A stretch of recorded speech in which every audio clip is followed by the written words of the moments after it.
Good evening. So let's start. Ernest D. Salincott is the editor of. ये बताना है किसका एडिटर है, तो ये द प्रलूड का एडिटर है। प्रीवियस ईयर का क्वेश्चन है। और जो ये राइटर हैं अर्नेस्ट डी सेलिनकोट, ये जाने जाते हैं, he is the best known as an editor of William and उनकी जो सिस्टर थी डोरोथी वर्ड्सवर्थ, उनकी पोइट्री के एडिटर जाने जाते हैं। Okay. Who called Milton the who called Milton को किसने कहा O mighty mouth inventor of harmony? ये किसने बोला है मिल्टन को? ये टेनिसन ने बोला है। अच्छा, टेनिसन ने मिल्टन पे एक कमेंट और बोला है जो प्रीवियस ईयर में आया है, God gifted organ voice of England. Okay, ये भी याद रखना है, God gifted organ voice of England, ये भी टेनिसन ने बोला है मिल्टन के लिए। Okay. Lyric has been the most popular form of poetry during, किस दौरान ज़्यादा पॉपुलर रही है लिरिक? तो late 18th century and early 19th century, ये ऑप्शन के अकॉर्डिंग आंसर है। तो लिरिक का आपको पता ही है, म्यूजिकल क्वालिटी होती है, musical quality of a song, और स्पेशली जो राइटर होता है वो, मतलब जो पोइट होता है, अपने थॉट और अपनी फीलिंग्स को एक्सप्रेस करता है इसमें लिरिक में। ओके, नेक्स्ट चलेंगे। He founded English brick and left it marble, ये बताना है कि किसको इंग्लिश ब्रिक मिली थी, मतलब ईंट मिली थी, और उसने उसको क्या बना दिया? मार्बल, संगमरमर बना दिया। ऐसा रिमार्क जो है एक ग्रेट राइटर ने दूसरे राइटर पे किया है, तो वे कौन थे, हु वर दे, ये बताना है। तो वे थे जॉनसन। जॉनसन ने रिमार्क किसको दिया है? ड्राइडन को। मतलब जॉनसन ने ये बोला है कि ड्राइडन ने क्या किया है? He founded English brick and left it marble. Okay. Sweet are the use of adversity, मतलब हमारे जीवन में कभी कभी दुखों का आना भी ज़रूरी है। Man can not pass his life without facing adversity in life ना। ऐसा तो हो नहीं सकता ना कि हमारी लाइफ में दुख ना आए। तो ये बताना है कि किस प्ले से लाइन दी गई है। Sweet are the use of adversity, as you like it की लाइन है, और एज यू लाइक इट में लाइन किसने बोली है? ड्यूक सीनियर ने बोली है, याद रखना है। As you like it pastoral romance है, और इसका चीफ सोर्स क्या था? Thomas Lodge Rosalynde. Okay, next चलेंगे। Pure as the naked heavens majestic free, so didst thou travel on life's common way, in cheerful godliness and yet thy heart, ये line कहाँ से ली गई है और ये किसको एड्रेस की गई है, ये बताना है। ये लाइन विलियम वर्ड्सवर्थ ने जॉन मिल्टन को एड्रेस की है। आपने याद होगा आपको टू लंदन 1802 मिल्टन को उन्होंने एड्रेस करके लिखा था, यूलोजाइज करके। तो इसमें क्या बोला है विलियम वर्ड्सवर्थ ने? विलियम वर्ड्सवर्थ ने इसमें ये बोला है, pure as the naked heaven. सबसे पहले तो उन्होंने बेसिकली क्लेम किया है कि जो मिल्टन की पोइट्री है ना, बहुत पावरफुल है और अमेजिंग है। उन्होंने इसकी जो पोइट्री है उसको कंपेयर किया है नेचुरल वर्ड से, जैसे लाइक द सी से और स्काई से। और जैसे इन्होंने सेकेंड लाइन में बोला है लाइफ्स कॉमन वे, इसमें ये बोला, उन्होंने ये कहना चाहा है कि मिल्टन बहुत वर्चुअस थे, उनके पास सब कुछ होने के बावजूद भी उन्होंने फॉलो किया है लाइफ के कॉमन वे को, just like the rest of us, जैसे हम करते हैं हमारी तरह, लाइफ का कॉमन वे। अच्छा, ये सब तो हो गया। ये और बताओ, ये और बताना है कि अगर ये क्वेश्चन पूछा जाए कि इन्होंने वर्ड्सवर्थ ने कौन सी डिवाइस यूज की है मिल्टन के लिए, तो उन्होंने इसमें अपोस्ट्रोफी यूज किया है पूरे सोनेट में। उन्होंने वर्ड्सवर्थ ने अपोस्ट्रोफाइज किया है मिल्टन को, और उनसे कहा है बैगिंग हिम, उनसे कहा है कि to return from the dead, वापस लौट के आ जाओ हमारे पास, और हेल्प करो इंग्लैंड की, फाइंड इट सेल्फ अगेन, मतलब इसको खुद से दोबारा अपने मतलब पहले वाले फॉर्म में पाने में इसकी हेल्प करो। उनको ऐसा लग रहा था ना कि जो इंग्लिश पीपल हैं वो क्या हो रहे हैं, स्टेगनेंट, रुके पानी की तरह हो गए हैं और सेल्फिश हो गए हैं। तो इसलिए वो वहाँ पे वर्ड्सवर्थ जो है इसमें क्या कर रहे हैं, जॉन मिल्टन को यूलोजाइज कर रहे हैं, उनको मतलब उनको डेडिकेट करते हुए उन्होंने ये सोनेट लिखा था। ओके, नेक्स्ट चलेंगे। Bliss was it in that down to be alive, but to be young was very heaven, ये लाइन वर्ड्सवर्थ में कहाँ से ली गई है? ये लाइन कहाँ की है? ये लाइन है द प्रलूड की। अच्छा, इस लाइन में क्या बोला है उन्होंने? ब्लिस वाज इट, इसका मतलब कि where is the happiness and that dawn to be alive, मतलब वह डाउन को आपको पता ही है, जब सन सूरज उगता है सुबह में, when the sun rises early in the morning, तो सब क्या हो जाता है? एवरीथिंग्स बिकम अलाइव, सब जिंदा हो जाता है। अच्छा ठीक है, इसमें क्या कहते हैं वर्ड्सवर्थ, जो ये प्रलूड है इसका एक काफ़ी पॉपुलर एपिसोड है, बोटिंग एपिसोड। मैंने पहले प्रीवियस ईयर वीडियो में भी उसका मेंशन किया था, बोटिंग एपिसोड का। जिसमें उसने वर्ड्सवर्थ उस एपिसोड को रिकाउंट करते हैं, अपने चाइल्डहुड एपिसोड को। और उन्होंने मतलब चाइल्डहुड में क्या किया था, he stole A small boat, उन्होंने छोटी सी बोट चुरा ली थी और उसको क्या किया था, चलाया था middle of the lake at night, रात में। तो उस इंसिडेंट के बारे में भी है प्रलूड में, याद रखना है आपको। Next, dust as we are the immortal spirit grow like harmony in music there is dark inscrutable workmanship that reconcile discordant element from which poem are these line quoted. हमें ये बताना है ये लाइन कहाँ से है, याद रखना है ये लाइन भी द प्रलूड से ही है। अच्छा, इसमें क्या है, वर्ड्सवर्थ को ना, वर्ड्सवर्थ बिलीव करते हैं कि स्पिरिट ग्रो मतलब spirit would grow up and increase, spirit बड़ी हो जाएगी मतलब बढ़ जाएगी। There is some dark in life, अभी हमारी लाइफ में कुछ अंधेरा है, और वो बिलीव करते हैं कि मैजिक और जो अमेजिंग थिंग्स है ना वो होंगी आफ्टर पेन, मतलब दर्द के बाद, मतलब चीज़ें चेंज होंगी। कहते हैं ना दुख के बाद सुख आता है, ऐसा कुछ कहने की कोशिश की है इसमें इन लाइन में। ओके, नेक्स्ट चलेंगे। On the morning of Christ nativity is, ये क्या है, एक ये बताना है, ये कोड है, ये भी याद रखना है, कोड है। लिखा कब गया था, रिटन इन 1629, 1629 में। अच्छा, और पब्लिश कब हुआ था, ये पब्लिश हुआ था जॉन मिल्टन की पोएम में ही 1645, 1645 में। ओके, मिल्टन्स की फर्स्ट पोएम मानी जाती है इंग्लिश में, और ये पोएम फुल ऑफ कंसीट है, कंसीट से भरी हुई थी, भरी हुई है। और एक क्वेश्चन हो रहा था इसके बारे में कि मिल्टन ने कब लिखा था ये, तो मिल्टन रोट दिस राइटिंग मतलब इस piece of work in celebration of his 21st birthday. Okay, 21st birthday वो सेलिब्रेट कर रहे थे, और उन्होंने क्या किया, उसमें लिखा था in commemoration of the nativity of Jesus, Jesus की नेटिविटी। ओके, नेक्स्ट चलेंगे। The lines that Shakespeare spake the faith and the morals hold which Milton held, ये बताना है ये कहाँ पे अपेयर हुई है, ये अपेयर हुई है it's not to be thought of, किसने लिखा है, बाय विलियम वर्ड्सवर्थ। अच्छा, इसमें उन्होंने क्या कहा है, that Shakespeare spake, William Wordsworth की कोट है, ये तो याद होगी आपको, समझ गए आप। तो उनका कहना ये था इसमें कि वी मस्ट बी फ्री और डाई, मतलब या तो हम स्वतंत्र हो जाएं या मर जाएं। Who speak the tongue that Shakespeare speak, कौन मतलब ऐसे, हु स्पीक द टंग, कौन ऐसे बोलता है जैसे शेक्सपियर ने बोला, मतलब and the faith and moral hold which Milton had, मतलब वो बता रहे हैं कि जिस तरह का मोरल होल्ड किया है मिल्टन ने, ऐसा। तो ये बताना है, बस आपको बता दिया किसमें हुआ था ये appear, it is not to be thought of by William Wordsworth, उनकी कोट है ये।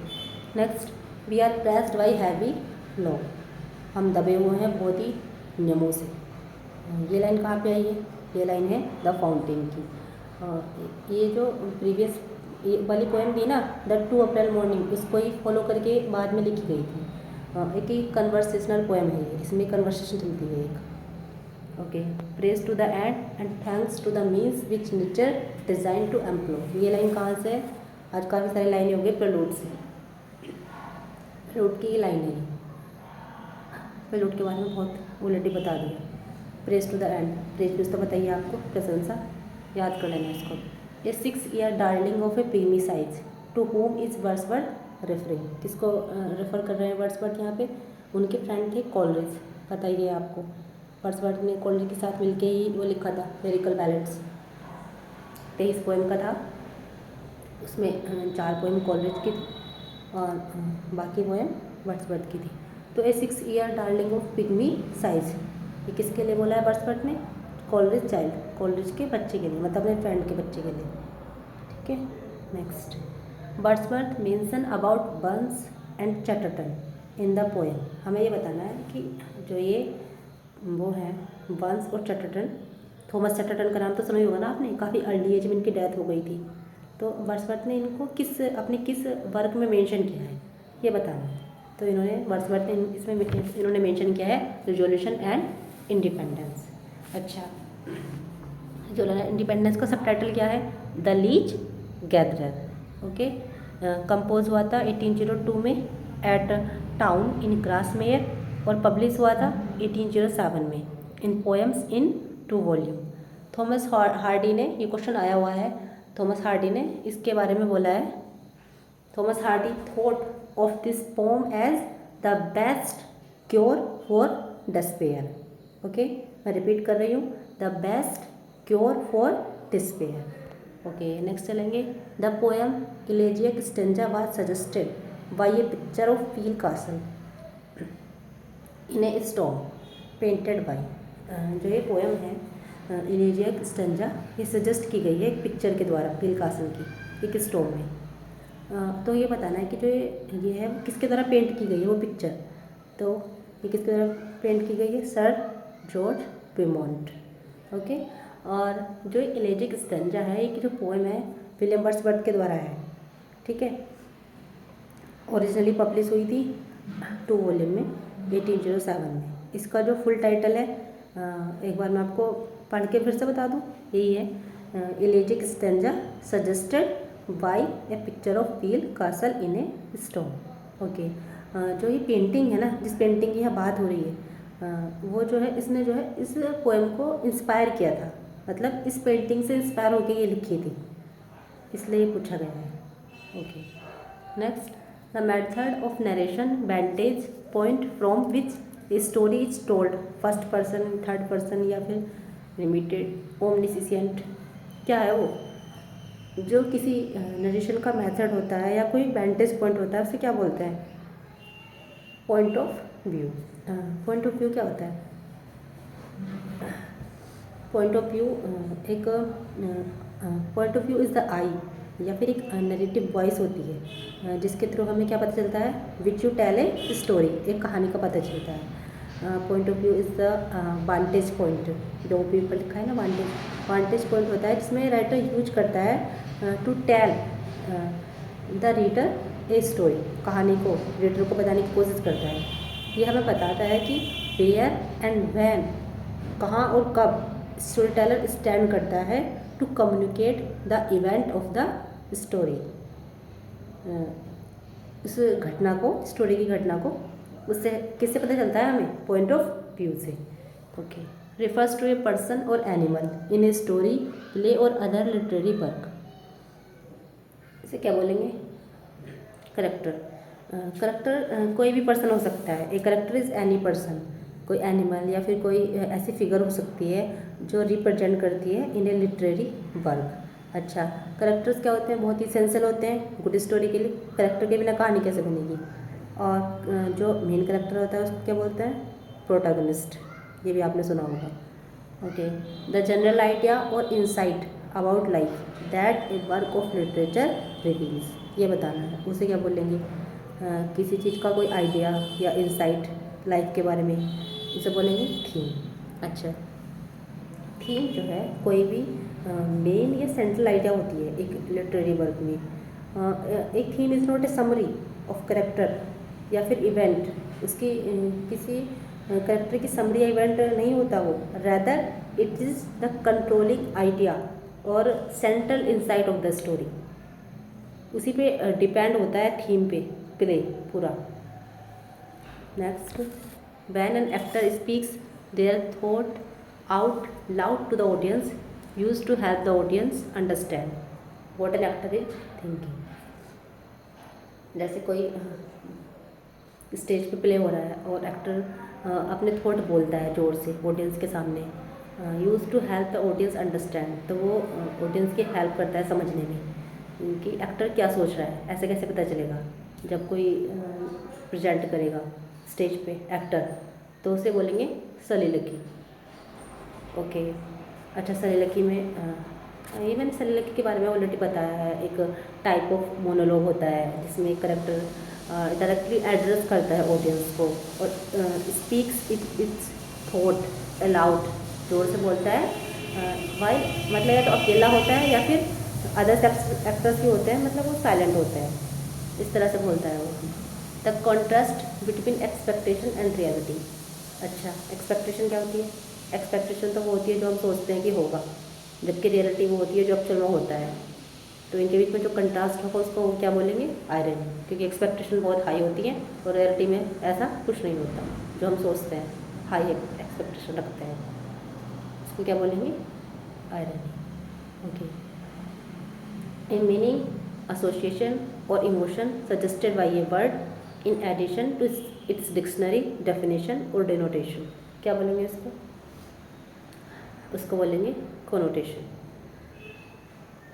मतलब connotation क्या होता है, connotation ना क्रिएट किया जाता है। जो डिनोटेशन होता है, denotation is when you mean what you से, मतलब जो मैं कह रही हूँ मेरा वही मतलब है। लेकिन जो connotation होता है is created when you mean something ills, जब तुम्हारा मतलब कुछ होता है और मतलब something that might be initially hidden, कुछ छुपा होता है। जैसे मैं आपको एग्जांपल देके बताती हूँ, blue is a colour, blue एक कलर होता है, लेकिन इट्स ऑल्सो ए वर्ड, एक ऐसा शब्द भी होता है जो यूज किया जाता है to describe a feeling of sadness. जैसे ये बोला जाता है ना, एक इडियम है, सी इज फीलिंग ब्लू, इसका मतलब क्या होता है, वो सैड है, ये तो बताया जा रहा है। तो कोनोटेशन कैन बी, ये हमने कोनोट किया है, connotation can be either positive, negative और न्यूट्रल, कुछ भी हो सकता है। इट इज़ क्रिएटेड, क्रिएट किया जाता है। Okay, a reference to a statement, a person, a place और an event from literature, the art, history, religion, mythology, politics, sports और साइंस। क्या बोलेंगे इसको, एलोजन बोलेंगे। अच्छा, अगर आप एलोजन का लिटरली मीनिंग देखोगे ना, इसका मतलब होता है किसी को कोई संकेत या इशारा, तो एक इनडायरेक्ट रेफरेंस होता है एक पर्सन या इवेंट का या किसी थिंग का किसी अनदर टेक्स्ट के लिए। मैंने पहले भी किसी वीडियो में क्वेश्चन आया है, रिपीटेड क्वेश्चन है। Okay, let's finish it. Thank you.